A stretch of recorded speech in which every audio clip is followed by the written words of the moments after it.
Bonjour, fidèles auditeurs, bienvenue à ce nouveau numéro sur notre série d'enseignements sur nos croyances. Nous sommes en train de développer les croyances fondamentales depuis que nous avions commencé cette série d'enseignements au tout premier numéro. Et aujourd'hui, nous parlons de la suite du numéro que nous avions abordé la dernière fois, qui concerne la Trinité. Et en parlant de la Trinité, nous avions développé trois personnes. Il n'y a qu'un seul Dieu, bien évidemment, Père, Fils et Saint-Esprit. Et aujourd'hui, nous allons aborder chacune de ces personnes avec les particularités qu'il faut pour que les Saintes Écritures puissent nous éclairer largement, pour que le concept de la Trinité soit très bien appréhendé, très bien compris, et que cela apporte beaucoup plus de lumière dans notre compréhension de Dieu, dans notre compréhension des Saintes Écritures. Alors n'oubliez pas notre principe. Il est unique, il ne change pas. Ce n'est pas la loi des Mèdes et des Perses, mais il ne va pas changer. Si c'est dans la Bible, alors c'est pour moi. Si ce n'est pas en accord avec la Bible, ce n'est pas pour moi. Alors aujourd'hui, nous allons parler de la croyance fondamentale sur le Père. Dans la Trinité, on a parlé d'un seul Dieu, Père, Fils et Saint-Esprit. Aujourd'hui, nous parlons maintenant du Père.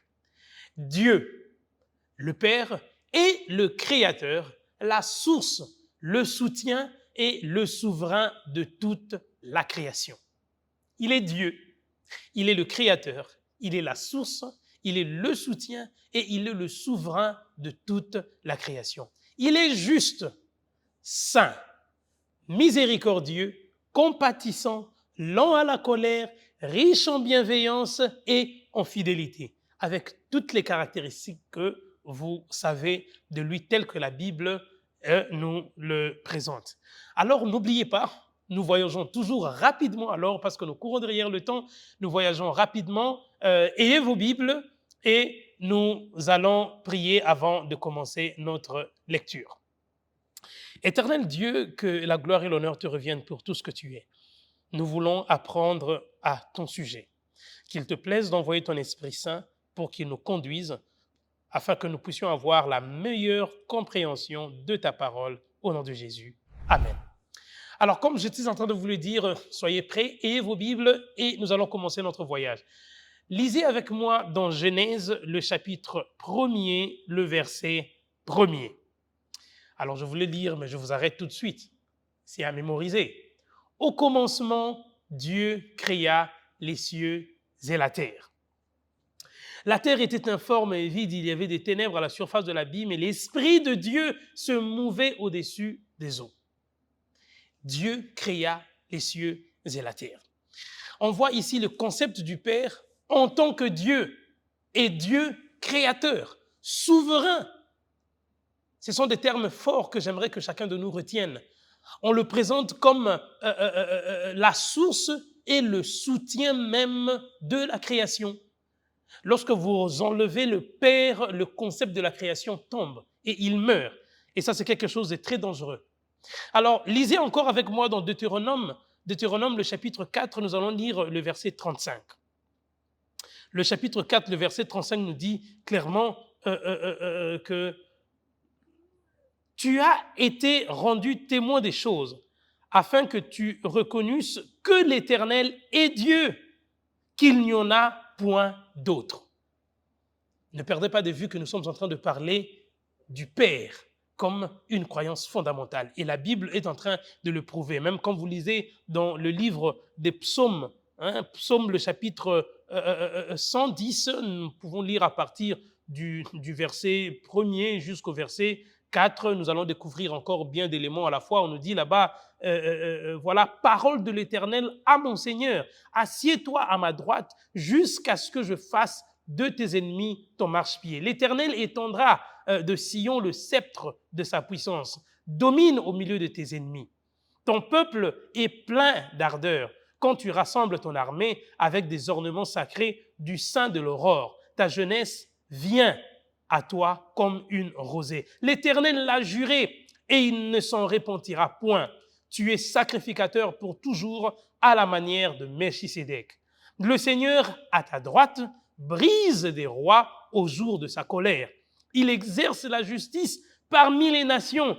Tout est plein de cadavres. Il brise des têtes sur toute l'étendue du pays. On voit ici que c'est le Père qui est en avant-plan.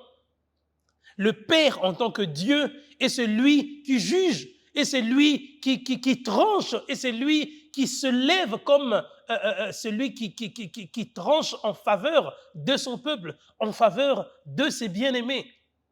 Donc, le concept de la Trinité, avec le concept du Père, est une croyance fondamentale que la Bible enseigne de façon claire et nette. Lisez encore avec moi dans Jean le chapitre 3, le verset 16. Rappelez-vous qu'on commence en disant que Dieu a tant aimé le monde qu'il a donné son Fils. Donc le concept du Père est un élément qu'on ne peut rejeter ou nier et qui confirme davantage le concept de la Trinité. Lisez encore avec moi dans 1 Corinthiens, le chapitre 15, le verset 28.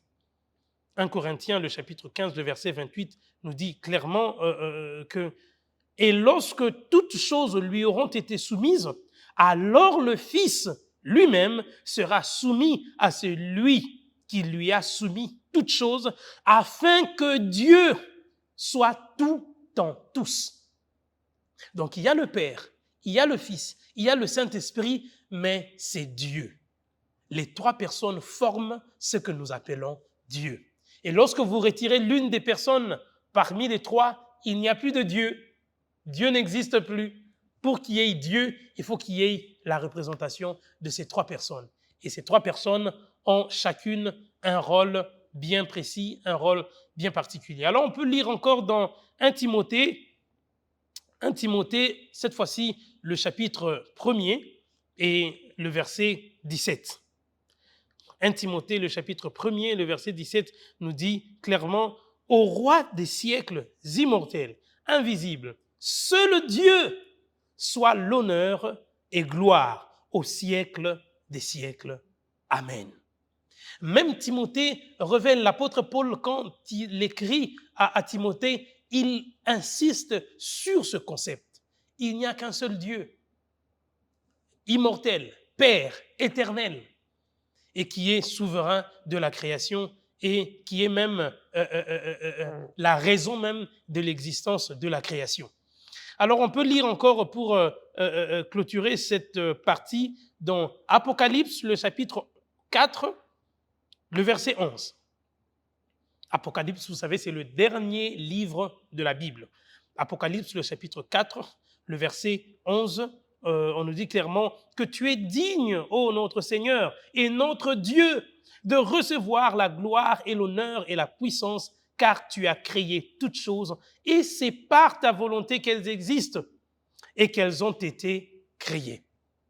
Le Père est une croyance fondamentale que toute la Bible enseigne.